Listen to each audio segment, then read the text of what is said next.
Recently, there's been a lot of chatter about Michelle Obama's new podcast. It's called IMO, and some commentators are already labeling it a failure. Here's what you can learn from this news story and apply it to your own podcast. Welcome to Podcasting Insights with the Podmaster. I am the Podmaster, Neil Velio, delighted to help podcasters like you, whether indies or brands, to get more from their podcast efforts. In an episode of The Hills Rising, they covered a story about left-leaning podcasts, one of which is Michelle Obama's new podcast, IMO. In this commentary episode, they suggested the former First Lady's show was a bomb due to what they've called low audience numbers. Here's a clip of them talking about it.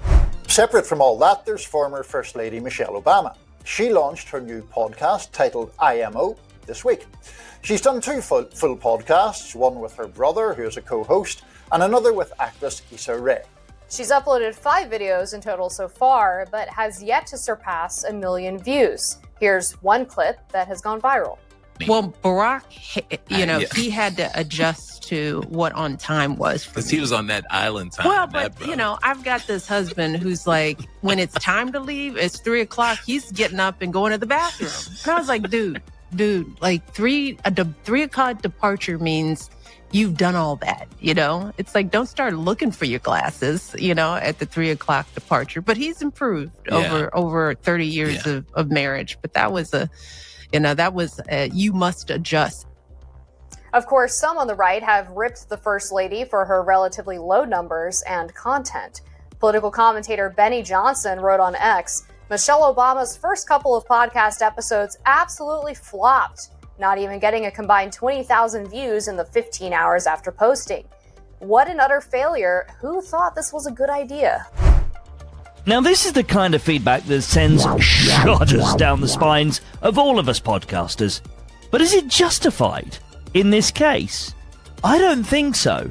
Look, I know that it's really tempting for a lot of people to take pot shots at famous people that are doing podcasts, and the schadenfreude kicks in.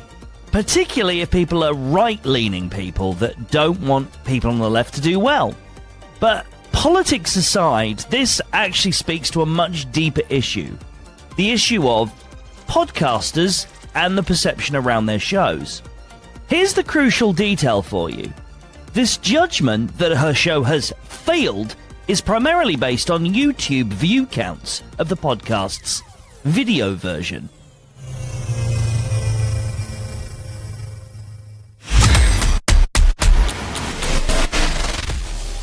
Now, the argument of whether a podcast can be a podcast if it's on YouTube and is in video format at all to the side, let's talk about what these commentators are actually looking at here.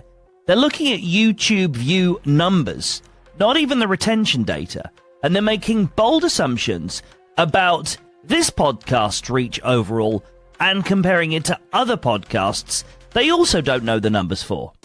I mean, sure, they see the view counts, but if a podcast on YouTube, again, putting the argument of whether that's a contradiction in terms aside for a moment, they might see a podcast getting 1 million views, but what if 460,000 of those views are people clicking play, watching for 10 seconds and going, nah, mate, not for me?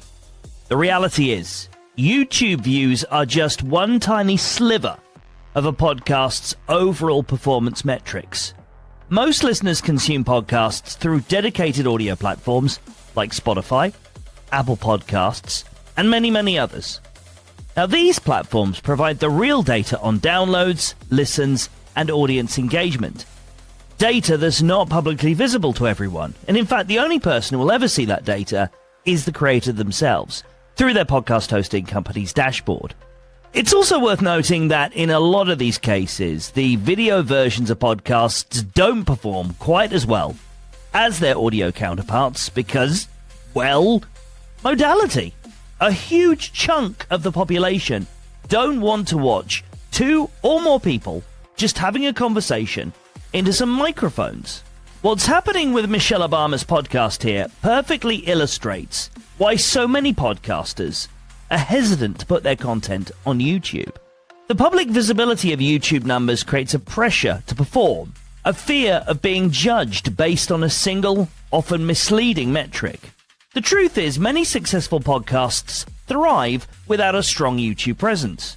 Imagine pouring your heart and soul into a project only to have its success judged by a loud, bolshy voice or a commentator that doesn't even fully represent its reach. This is the fear many podcasters face. They worry that their work will be unfairly scrutinized and that their numbers will be used to diminish their efforts.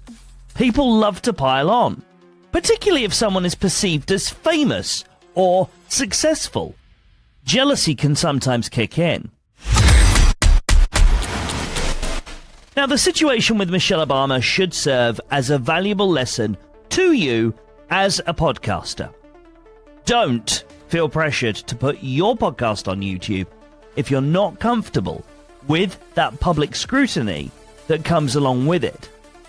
Focus on creating quality content and building an audience on the platforms that best serve your needs.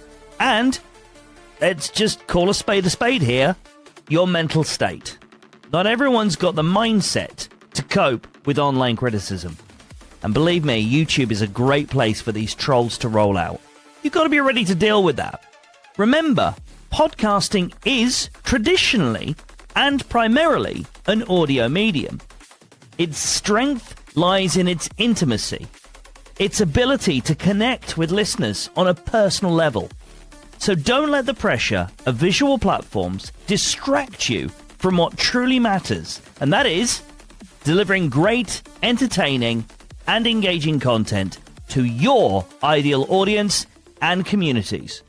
Not anybody else's, and not a YouTube guru's. Yours.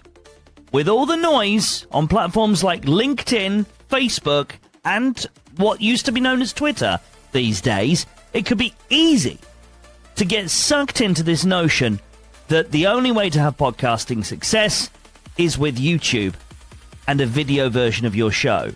There's a reason these people are advocating so heavily for this. They make money from people creating video content and needing help to optimize it. I hope you found this episode useful.